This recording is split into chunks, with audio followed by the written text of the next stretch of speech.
Hit record. All right. Okay, everybody ready? Yeah, go ahead. Questions? The players were, a lot of them said it was a fun game to play. Yeah. And a lot of players got to play. Pretty satisfying for an honest to see all your young guys get the chances they got.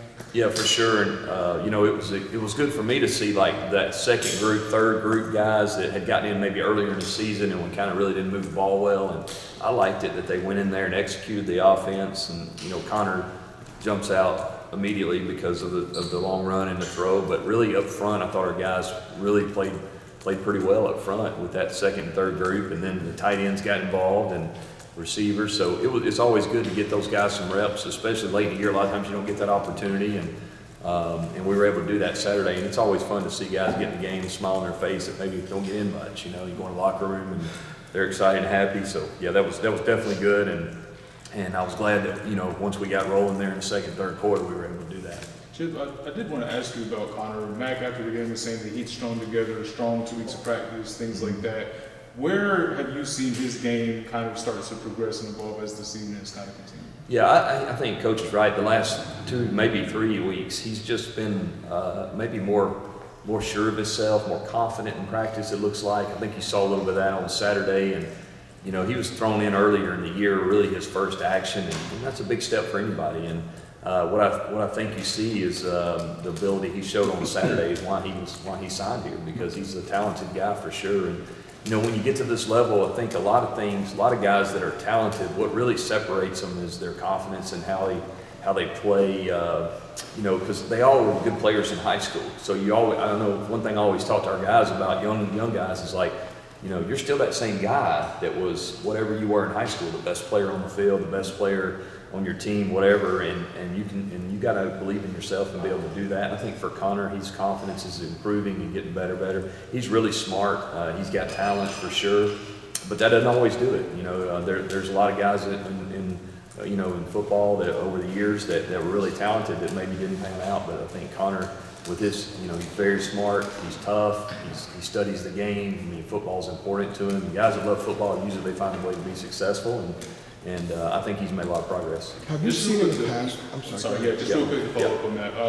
Matt was talking about how he and Drake really have like a different set of plays, even that they kind of run and go through. Just kind of like, what's the dynamic there of designing that first team offense for Drake, and then also having a package for Connor in the times that he gets. Yeah, well, I think you can't have a completely different offense because your O-line, they have to work the same schemes and so forth. But what we do is we try to build the offense around the strengths of our players. I mean, that's what any successful offense does. If you look in the NFL, in college, wherever, high school, your best players, you got to make sure you highlight those guys and you focus on those guys, and those are the guys that are going to help you win. So I think for sure he has a package of things that maybe fit his skill set, but at the end of the day, it's still zone schemes, it's still gap schemes, it's not anything crazy, but I think we have to do our best each and every week to try to put him in the best position because we know he's one play away from playing.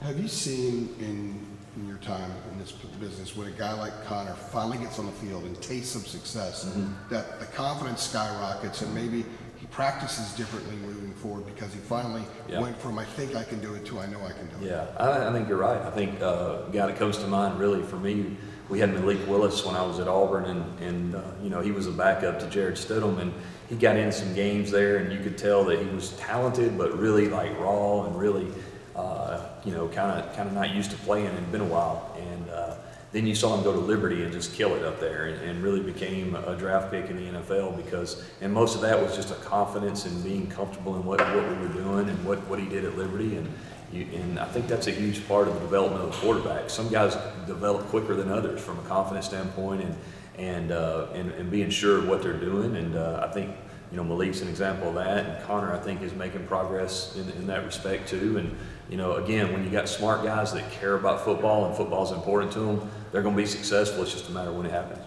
You look around the country, you see a lot of offenses that have quarterbacks that have their go-to 1 or 2 receivers sometimes. Mm-hmm. Whereas with this offense, you've got Drake, it could be Nesbitt one day, Tez Walker, McCollum, J.J. Jones. The list goes on of guys who've led this team receiving in a single game.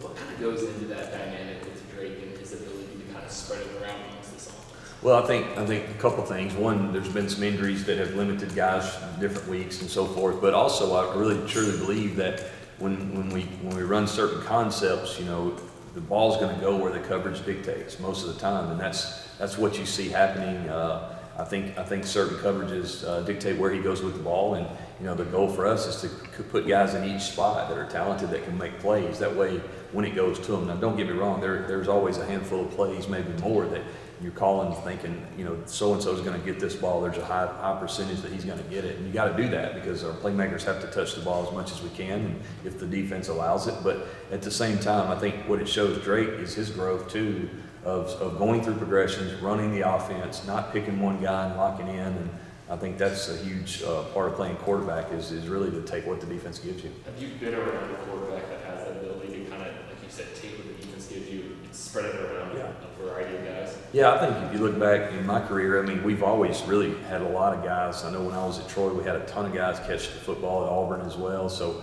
I think for us, maybe the system that we run that helps with that. At the same time, we've had quarterbacks at every one of those stops they were really good. They're really good at going through their progressions. They're really good at taking what the defense gives us. And I think, you know, with Drake, you know, he's got unbelievable. He's got elite ability for sure, but also he's very smart, very intelligent.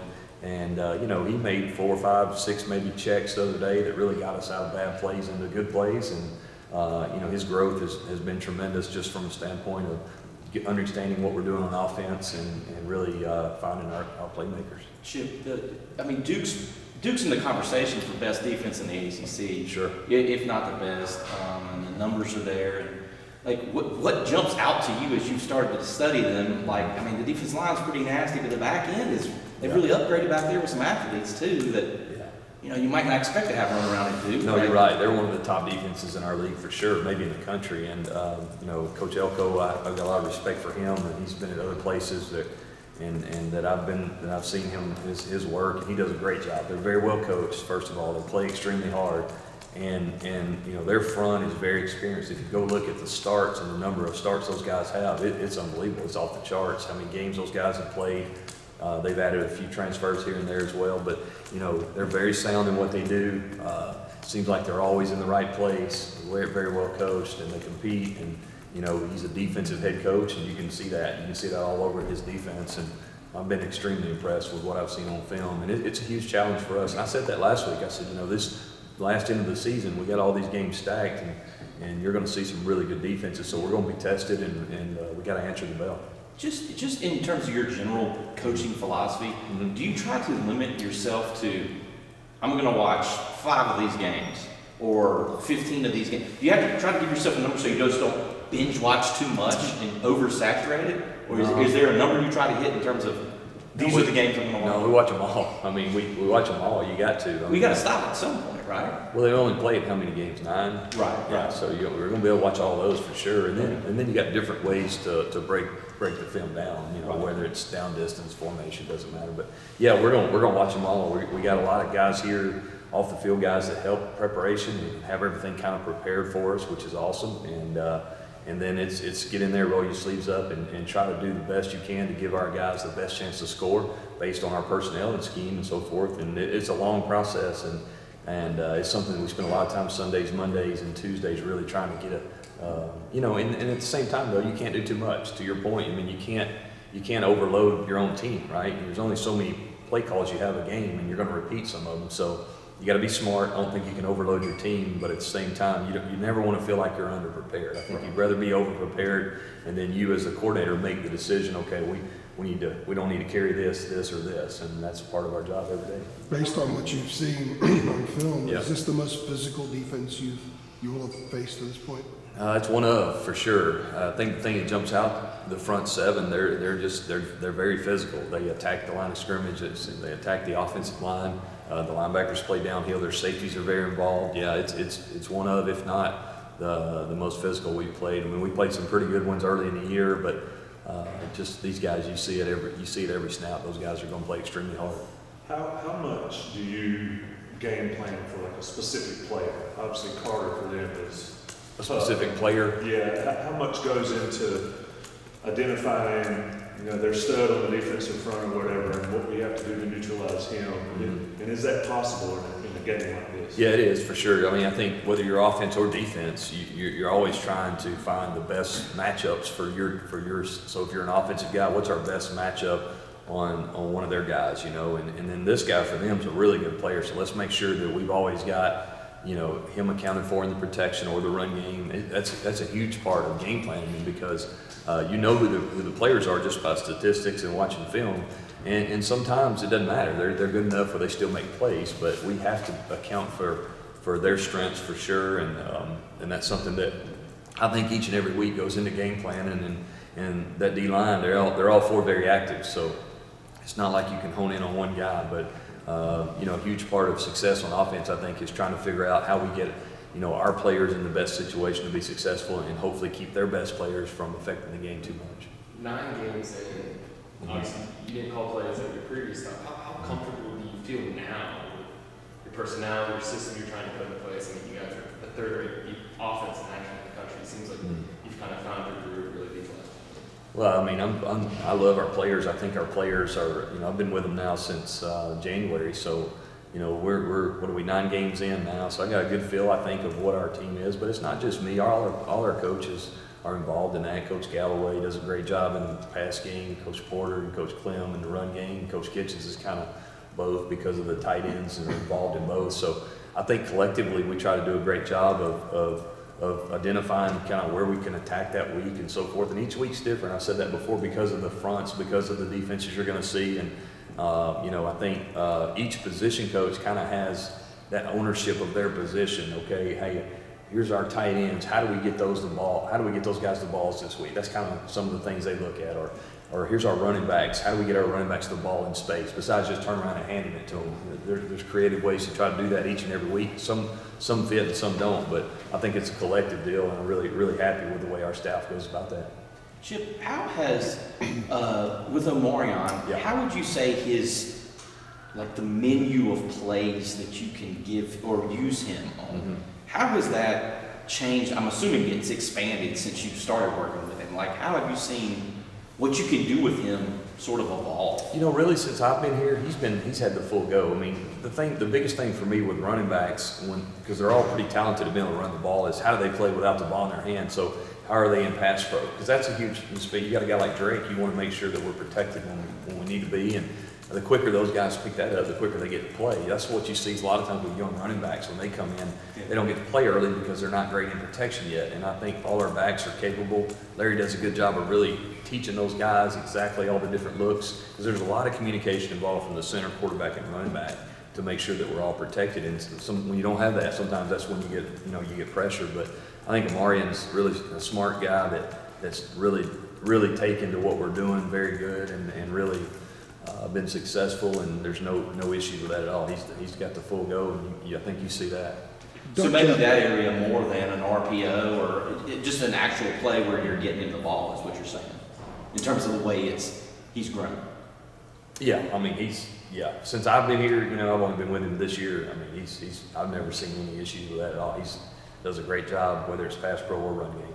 Doc Chapman said that big plays the last 3 weeks. Yeah. Had a big kickoff 2 weeks ago and a Yeah. touchdown right after that.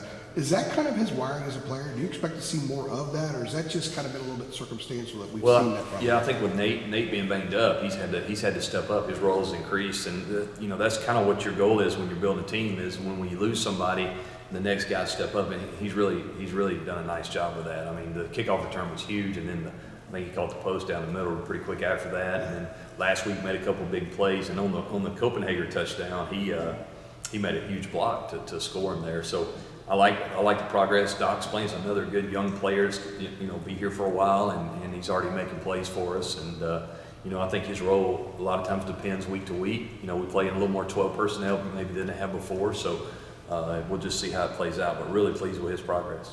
All right. All right. Thank you. Appreciate it. Thank you, Chip. Thank you.